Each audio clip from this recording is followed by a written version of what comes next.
पुराने ज़माने का एक बादशाह था जो निहायत नेक, सखी और अल्लाह वाला था। उसकी रियाया खुश थी और मुल्क आबाद था। हर तरह के ऐशो आराम से ज़िंदगी गुजरती थी, लेकिन औलाद की तरफ से मियाँ बीवी दोनों के सीब खोटे थे। उनकी जवानियाँ गुजर गईं, मगर गोद में कोई खेलता हुआ दिखाई ना दिया।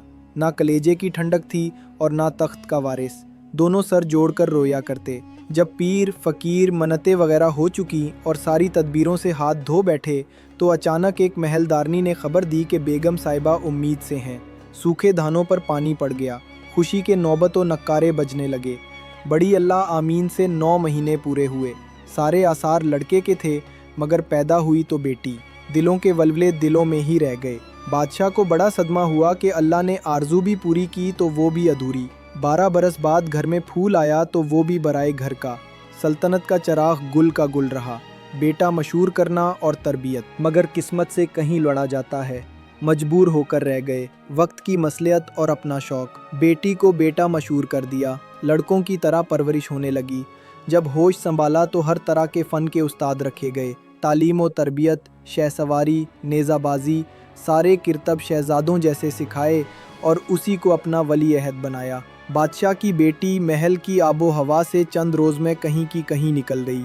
उसका हुस्न और हाथ पाँव निकाले तो देखने वालों की आंखें चंदियाने लगी। लड़कपन जा रहा था, जवानी आ रही थी। 13वें बरस से गुजरकर 14वें में दाखिल हो गई कि बादशाह को मौत ने आ गिरा। बुढ़ापे की ताकत क्या मुकाबला करती। शहजादी बना हुआ शहजादा तख्त पर बैठा। मरने वाले के मातम से फुर्सत मिली तो नए बादशाह को सलाम व मुजरे होने लगे। बड़ी धूम से दरबार हुआ, खलतें बटें, इनाम मिले। कुछ अरसे बाद पुरानी बातें भूल गईं। नया सिक्का, नया कानून। कुछ अरसे तक तो शहजादी बादशाहत करती रही और उसे अपनी लड़की होने का भी ख्याल ना आया, मगर कहाँ तक। ज़ाहिर में हुकूमत किया करती थी और दिल में ये सोचा करती थी कि आखिर ये राज कब तक छुपेगा। औरत बेशौहर कब तक जी सकती है। आखिर में ये सलाह आ ठहरी कि यहाँ से निकल चलो। खल्क़े खुदा, मुल्के खुदा, कहीं ना कहीं कोई माई का लाल मिल ही जाएगा। ये मंसूबा बांधा और वज़ीरों को बुलाकर कहा कि हम पर अचानक सल्तनत के बोझ आ पड़े हैं। वालिद की मौत का सदमा और मुल्क की झंझटों ने तबीयत ख़राब कर दी है। हम चाहते हैं कि थोड़े दिन आराम करें, सैरो शिकार से अपना जी बहलाएं। वज़ीरों ने बड़ी हुज्जत के बाद ये बात मंजूर की। शहज़ादी महल में आई और अपनी वालदा को ये सारी बातें बताकर जाने की इजाज़त चाही। उन्होंने पहले तो बहुत समझाया, मगर जब वो ना मानी तो आंखों में आंसू भरकर कहा, अच्छा बेटी जाओ, अल्लाह को सौंपा तुम्हें। फूटी आंख का एक ही दीदा था, वो भी चला। माँ से इजाज़त मिलते ही शहज़ादी ने अशरफियों और हीरे जवाहरात से थैले भरे। बांका सिपाही बनकर घोड़े पर एक तरफ निकल खड़ी हुई। मुल्कों मुल्कों फिरी, सैकड़ों शहर छान मारे। जिस बस्ती में गई वहाँ के अमीरों शरीफजादों से मिली। शाही नस्ल के नौजवानों को परखा, मगर कौल का धनी, बात का पूरा, मेल जोल का सच्चा किसी को ना पाया। कोई कसौटी पर पूरा ना उतरा। थके मुसाफिर की तरह उदास मंजिलें तय करती हुई आ रही थी कि एक दिन सामने से एक सवार कमसिन, खुशरो, इंतहा का वज़ादार, हथियार लगाए, घोड़ा उड़ाए आता दिखाई दिया। वो सूरज जैसे शहजादे की नज़रों में खब कर रह गई। दिल को संभाल कर ललकारा, ठहरो नौजवान, किधर जाता है, मौत तेरे करीब आ गई है। ये सुनते ही सवार चिकुन्ना हुआ, तेवर बदले और बाग संभाल कर करीब आकर कहा, दोस्त मैंने तेरा क्या बिगाड़ा है जो तू मेरा दुश्मन बन बैठा है। शहजादी जो कज़ाक बनी हुई थी कहने लगी, हम कज़ाक हैं, यही काम है कि जहाँ किसी को अकेला पाया लूटा खसोटा और साथ ही एक हाथ भी लगा दिया। अगर जान प्यारी है तो जो कुछ भी है वो रख दो और ठंडे ठंडे अपना रास्ता लो।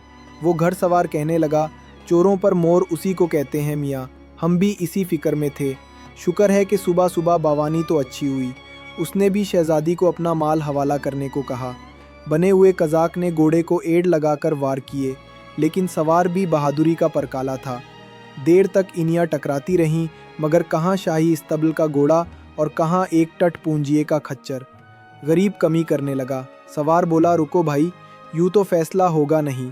अगर जेदारी का इम्तहान करना है तो इन बेज़बानों को क्यों हल्काते हो। उतर पड़ो और अभी 2-2 हाथ करते हैं। शहजादी फौरन घोड़े से कूद पड़ी। सवार भी एक झटके के साथ तलवार सूंघ कर सामने आ गया। ऐसी घटापटी हुई कि अल्लाह दे और बंदा ले। आखिर दोनों ने घुटने टेक दिए, दम चढ़ गया। कमाल ये था कि इतनी तलवार चली मगर किसी की नकीर तक न फूटी, खराश तक न लगी। फैसला ये हुआ कि अच्छा सुलह हो जाए, फिर कभी देखा जाएगा। यार जिंदा सोबत बाकी। हिरन का दिल, अहदो पैमान। शहजादी ने पूछा कि वो कौन है और किस फिराक में निकला है। सवार ने कहा कि वो नौकरी की तलाश में है। शहजादी ने उसे अपने साथ रहने की पेशकश की और कहा कि जो माल हाथ लगेगा आधा आधा बांट लेंगे। सवार ने हराम के माल पर गुजारा करने से शर्मिंदगी जाहिर की तो शहजादी ने कहा कि वो खुद चोरी ना करे, ना किसी का गिला काटे, बस साथ रहे और निगहबानी करे। सवार राज़ी हो गया। दोनों अहदो पैमान करके आगे बढ़ने लगे। भूख लगी हुई थी। इत्तेफाक से एक हिरन नज़र आ गया। शिकार किया और लकड़ियाँ इकट्ठी करके आग सुलगाई। शहजादी ने कहा कि वो कहीं से मसाले लाती है, तुम कबाब भूनो। वो गांव की तलाश में निकल गई।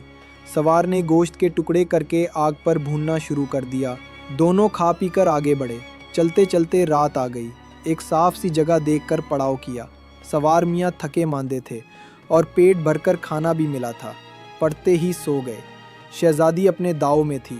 सोते ही उसके हाथ बांधकर कुएं में लटका दिया। अब सवार की आंख खुलती है तो कुएं में लटका हुआ है और शहजादी हाथ में तलवार लिए सर पर खड़ी है। उसने अपने ऊपर लानत मलामत की कि आखिर डाकू है ना, दगा दे गया। जी कराकर बोला, बंदा नवाज, ये क्या हरकत है? क्या उसी को मर्दानगी बोलते हैं? शहजादी कहने लगी, मैं कुछ नहीं जानती। शहजादी ने कुछ सोचकर उसे कुएं से बाहर निकाल लिया, हाथ खोल दिए और इधर उधर की गप्पे लड़ाएं। मगर सवार गुनाया हुआ था। उसने कहा, बस जनाब मेरा जवाब है, अब आपका और मेरा सफ़र नहीं हो सकता। ऐसी मुलाजमत से बाज आया, ऐसे तरन वालों से तो भूखे सूखे अच्छे हैं। आपके सुरमई का भेद भी मुझ पर खुल चुका है। शहजादी कहने लगी, दोस्त तुमने मुझे धोखा दिया था, यारी में गद्दारी की थी। हिरन का दिल तुमने ज़रूर खाया है। जू जू रात गुजरी ज़बानें लड़ती थी, मगर दिल दोनों के मिल चुके थे। सुबह होते ही सफ़र की तैयारी शुरू की। सवार ने ऊपरले मन से इनकार किया, लेकिन शहजादी ने समझा बुझाकर उसे राज़ी कर लिया। दूसरे दिन एक शहर के करीब पहुँचे।